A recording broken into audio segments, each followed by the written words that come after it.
Hello friend, मैं हासिम अंसारी। आज के इस क्लास में एक बार फिर आपका स्वागत है।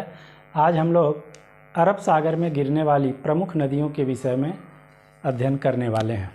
ये देखिएगा, ये प्रायद्वीपी भारत है।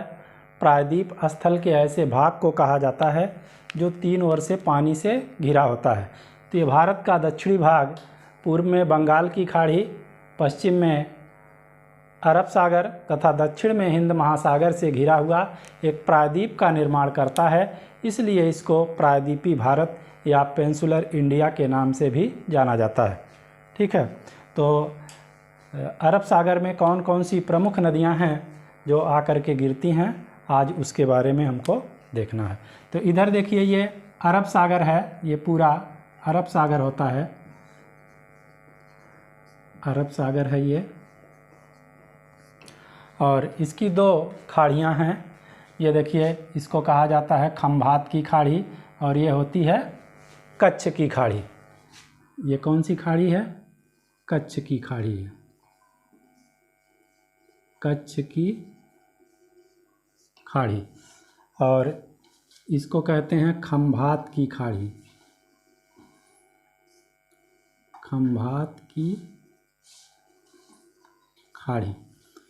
देखिएगा, जब जल का भाग स्थल में दूर तक ऐसे घुस जाता है तो उसको खाड़ी कहते हैं।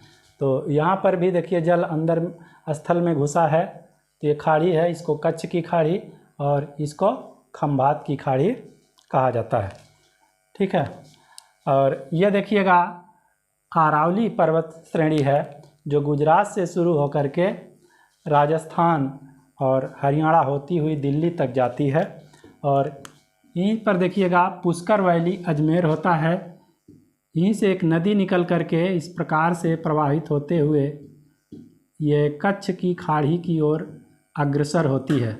ये कच्छ की खाड़ी है, कच्छ की खाड़ी की ओर अग्रसर होती है, किंतु ये अपनी घाटियों में सूख जाती है। ये मौसमी नदी होती है और इस नदी का नाम है लूनी नदी।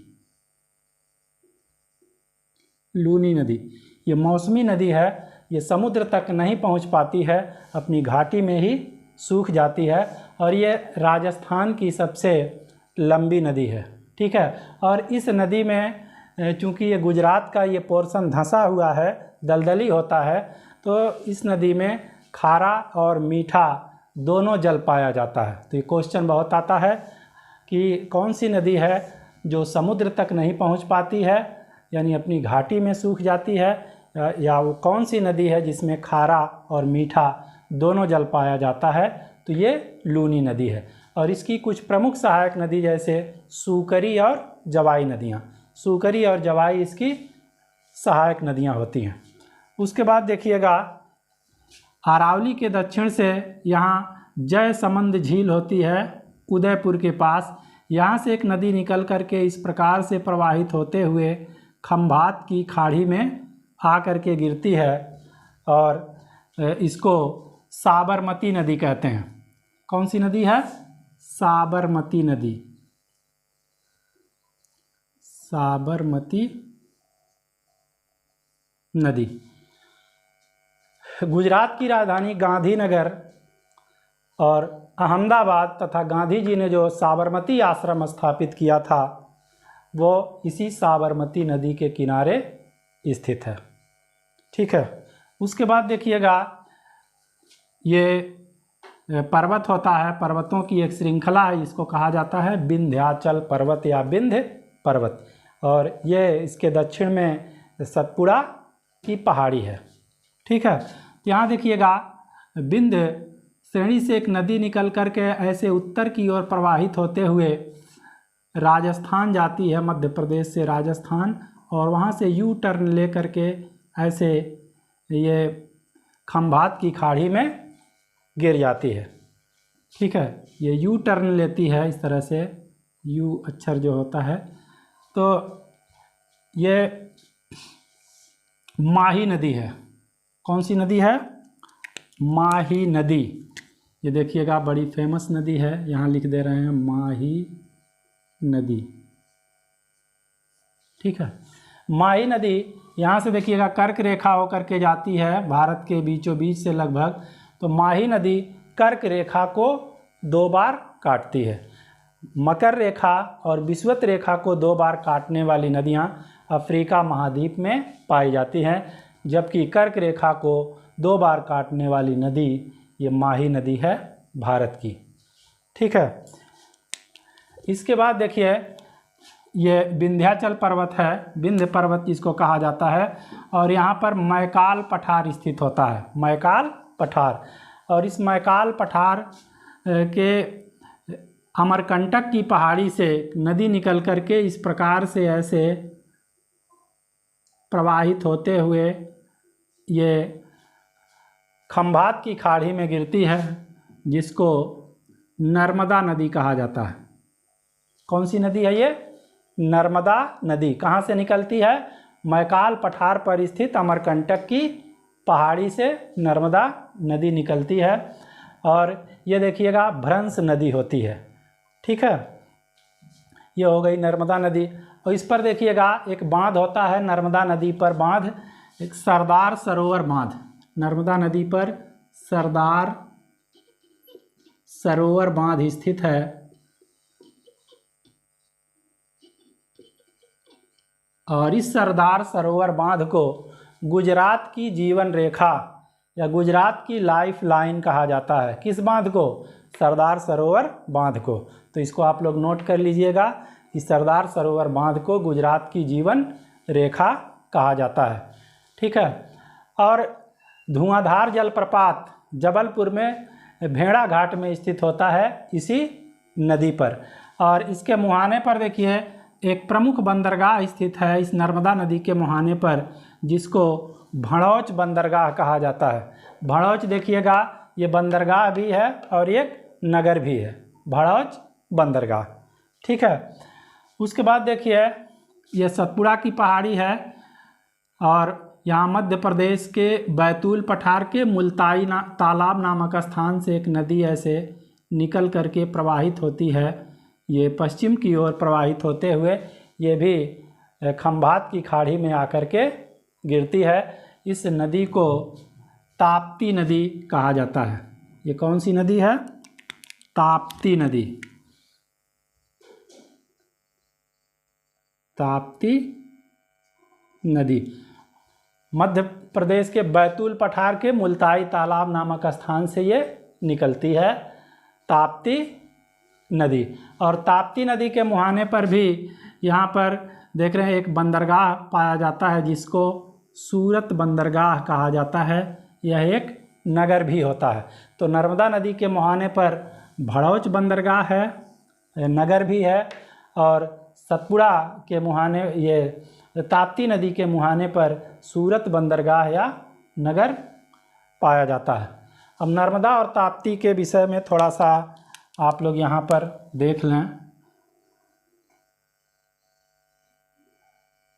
ठीक है, यहाँ देखिएगा ये सतपुड़ा की पहाड़ी होती है, सतपुड़ा, ये सतपुड़ा की पहाड़ी है, और सतपुड़ा के उत्तर में स्थित विभ्रंश घाटी में नर्मदा नदी और दक्षिण स्थित विभ्रंश घाटी में ताप्ती नदी बहती है। और सतपुड़ा के उत्तर में भी विभ्रंश है और दक्षिण में भी विभ्रंश है। विभ्रंश का मतलब भूमि क्या है? फटी हुई है, भूमि फटी हुई है, और उस फटी हुई भूमि में ये नदियाँ प्रवाहित होती हैं। तो इसका कोई ढाल इधर होगा पश्चिम की ओर, तभी ये पूर्व से पश्चिम की ओर आ रही है। ऊपर वाली कौन नदी है? नर्मदा, और नीचे वाली ये है ताप्ती नदी, और ये पहाड़ी जो है सतपुड़ा, सतपुड़ा 7 परतों वाला पर्वत होता है, इसको सतपुड़ा की पहाड़ी कहते हैं। ठीक है, तो सतपुड़ा के उत्तर में स्थित विभ्रंश घाटी में नर्मदा नदी, दक्षिण में स्थित विभ्रंश घाटी में ताप्ती नदी बहती है। अब देखिएगा दोनों नदियों की क्या विशेषता है। ये जो नर्मदा नदी होती है, ये अरब सागर में जितनी भी प्रायद्वीपीय नदियाँ आप देखेंगे गिरेंगी, ये सबसे लंबी नदी है। ठीक है, और भारत की सबसे बड़ी विभ्रंश नदी नर्मदा नदी होती है। ठीक है, तो नर्मदा और ताप्ती नदियाँ दोनों विभ्रंश नदियाँ हैं। नर्मदा और ताप्ती नदियाँ दोनों ये डेल्टा का निर्माण नहीं करती हैं। नर्मदा और ताप्ती नदियाँ दोनों एस्चुरी बनाती हैं। एस्चुरी क्या होता है देखिएगा, एस्चुरी भारत की सबसे बड़ी एस्चुरी का निर्माण करने वाली जो नदी है वो नर्मदा नदी है और दूसरे स्थान पर ताप्ती नदी। ठीक है, चूंकि ये दोनों नदियां विभ्रंश घाटी में बहती हैं जिसकी ढाल कुछ पश्चिम की ओर है, इसलिए इनका जल ऐसे पश्चिम की ओर प्रवाहित होता है। तो चूंकि ये विभ्रंश घाटी में बह रही हैं इसलिए इनके पास अवसाद की मात्रा बहुत कम होती है, और जो हल्का फुल्का अवसाद लेकर के आती हैं तो समुद्री लहर, चूँकि यहाँ पर ज्वार आते हैं, ये समुद्री लहरें उसको बहा करके समुद्र में ला करके कर देती हैं। तो ऐसे ज्वार नदमुख डेल्टा को एस्चुरी कहते हैं। तो एस्चुरी क्या होता है, ज्वार नदमुख डेल्टा, ज्वार नदमुख डेल्टा। ठीक है, तो ज्वार नदमुख डेल्टा को क्या बोलते हैं, एस्चुरी कहते हैं। और भारत की सबसे बड़ी एस्चुरी का निर्माण करने वाली नदी कौन सी है, नर्मदा नदी है। ठीक है, ताप्ती नदी दूसरे स्थान पर है। ठीक है, ये दोनों विभ्रंश नदियां हैं, दोनों डेल्टा नहीं बनाती हैं, दोनों पूर्व से पश्चिम की ओर बहती हैं। ठीक है, नर्मदा और ताप्ती के बीच में सतपुड़ा की पहाड़ी है। ये सब इस तरह से घुमा फिरा करके क्वेश्चन आता है कि सतपुड़ा के उत्तर में कौन सी नदी बहती है, सतपुड़ा के दक्षिण में कौन सी नदी बहती है। तो इस प्रकार से आप पढ़ लेंगे तो क्वेश्चन गलत नहीं होंगे। ठीक है, इसके बाद देखिएगा हम लोग गोवा में आते हैं। गोवा की दो प्रमुख नदियां हैं, मांडवी और जुआरी। ये देखिए गोवा है, गोवा की दो प्रमुख नदी मांडवी नदी और जुआरी नदी। मांडवी नदी ये देखिए कर्नाटक के बेलग्राम से निकलती है, वही गांधी जी वाला बेलग्राम है ये। मांडवी नदी कर्नाटक के बेलग्राम से निकलती है। यहाँ पर इसको थोड़ा सा हम बड़ा बना रहे हैं, मान लीजिए ये गोवा है, ये मांडवी नदी यहाँ पर आ रही है ऐसे अरब सागर में, ये गिर रही है, ये बेलगाम, बेलग्राम कर्नाटक। ठीक है, बेलग्राम कर्नाटक से ये निकलती है और गोवा की इसको जीवन रेखा कहा जाता है। किस नदी को, मांडवी नदी को। आप लोग लिख लीजिएगा, मांडवी नदी को गोवा की जीवन रेखा, गोवा की जीवन रेखा कहा जाता है। किस नदी को, मांडवी नदी को। और इसी मांडवी नदी के किनारे गोवा की जो राजधानी होती है पणजी स्थित है। इसी मांडवी नदी के किनारे गोवा की राजधानी पणजी स्थित होती है।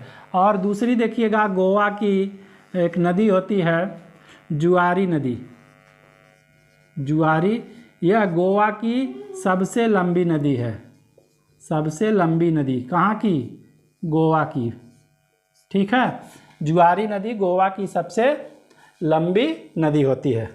और ये दोनों नदियाँ जहाँ देखिए अरब सागर में जहाँ गिरती हैं, यहाँ पर मुहाने के बीच में यहाँ पर, ठीक है, एक बंदरगाह होता है। यहाँ पर देखिएगा मरमा गोवा बंदरगाह, मरमा गोवा बंदरगाह, यह गोवा का बहुत फेमस बंदरगाह होता है, इसको कहा जाता है मरमा गोवा बंदरगाह।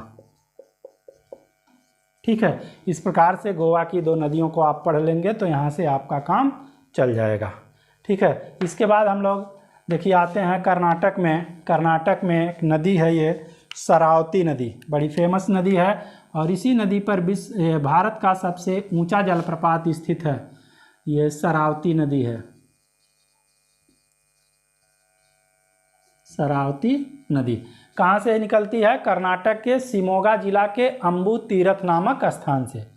कर्नाटक के शिमोगा जिले के अम्बू तीरथ नामक स्थान से शरावती नदी निकलती है और इस शरावती नदी पर भारत का सबसे ऊंचा जलप्रपात जोग या गरसोपा वाटरफॉल जलप्रपात स्थित होता है। और जबकि विश्व का सबसे ऊंचा जलप्रपात एंजिल जलप्रपात है, जो दक्षिणी अमेरिका महाद्वीप के वेनेजुएला देश में है। ठीक है। और एक जलप्रपात और कर्नाटक में पाया जाता है, जिसको कुंचिकल जलप्रपात कहा जाता है। यह बराही नदी पर है। कुंचिकल जलप्रपात किस नदी पर है? बराही नदी पर। और यह कर्नाटक में पाया जाता है। और कुंचिकल जलप्रपात सर्वाधिक ऊंचाई पर स्थित जलप्रपात है। कुंचिकल जलप्रपात कैसा जलप्रपात है? सर्वाधिक ऊंचाई पर स्थित जलप्रपात होता है। ठीक है। उसके बाद ये देखिएगा एक छोटी सी नदी यहाँ पर, पेरियार नदी, केरल में। पेरियार नदी को केरल की जीवनदायिनी नदी कहा जाता है। ये केरल की जीवनदायिनी है, केरल की जीवनदायिनी नदी है। और इसी पर एक बांध है, इडुक्की बांध। इडुक्की बांध इसी पेरियार नदी पर स्थित है। इडुक्की देखिएगा एक जिला भी होता है केरल में, और ये हाथियों के लिए प्रसिद्ध है। ठीक है। इडुक्की बांध पेरियार नदी पर स्थित है। इसके बाद देखिए एक छोटी सी नदी यहाँ पर और है, ये पंबा नदी होती है। यहाँ लिख दे रहे हैं, चल रहा है, पंबा नदी।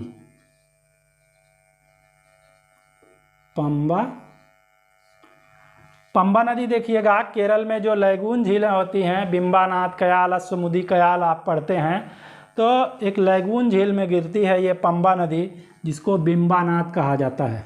ये बिम्बानाथ झील में गिरती है, बिम्बानाथ झील में गिरती है।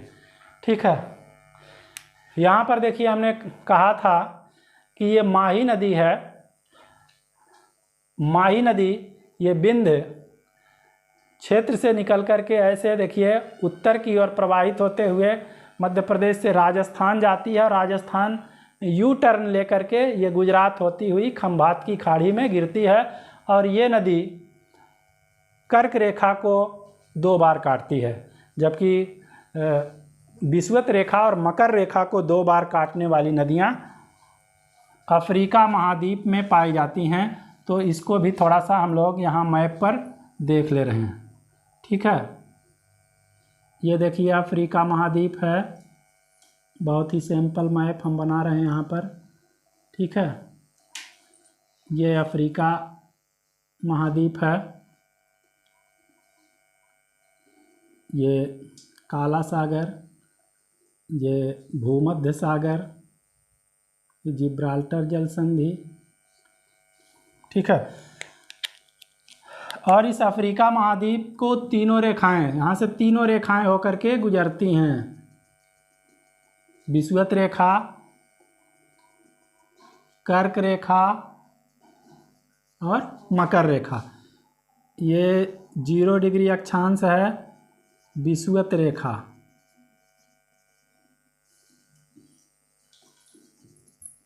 ठीक है। उसके बाद देखिएगा ये 23.5 डिग्री उत्तरी अक्षांश रेखा है, नॉर्थ, इसको कहते हैं कर्क रेखा। कर्क रेखा ये 23.5 डिग्री दक्षिणी अक्षांश रेखा है, इसको मकर रेखा कहा जाता है, मकर रेखा। ठीक है। अफ्रीका महाद्वीप देखिएगा, अफ्रीका महाद्वीप से तीनों रेखाएं, कर्क रेखा, विषुवत रेखा और मकर रेखा, तीनों रेखाएं होकर के गुजरती हैं। तो यहाँ देखिएगा विषुवत रेखा को 2 बार काटने वाली नदी जो है ये कांगो अथवा जायरे नदी है। कांगो या इसी को जायरे देश में जायरे नदी कहते हैं, कांगो जायरे नदी। ठीक है। ये किसको काट रही है? विषुवत रेखा को 2 बार काट रही है। ठीक है। और मकर रेखा को 2 बार काटने वाली नदी भी यहाँ पर आपको मिलेगी इस अफ्रीका में, इसको लिम्पोपो नदी कहते हैं, लिम्पोपो नदी। ठीक है। तो लिम्पोपो नदी देखिएगा मकर रेखा को 2 बार काट रही है, और कर्क रेखा को 2 बार काटने वाली नदी यहाँ पर आपको मिल गई है। ये भारत में है, ये माही नदी, ठीक है, ये भारत में है माही नदियाँ, ठीक है। तो इस प्रकार से अरब सागर में गिरने वाली प्रमुख नदियों के विषय में आज हम लोगों ने चर्चा किया। इसके बाद फिर अगले क्लास में मिलते हैं, तब तक के लिए धन्यवाद।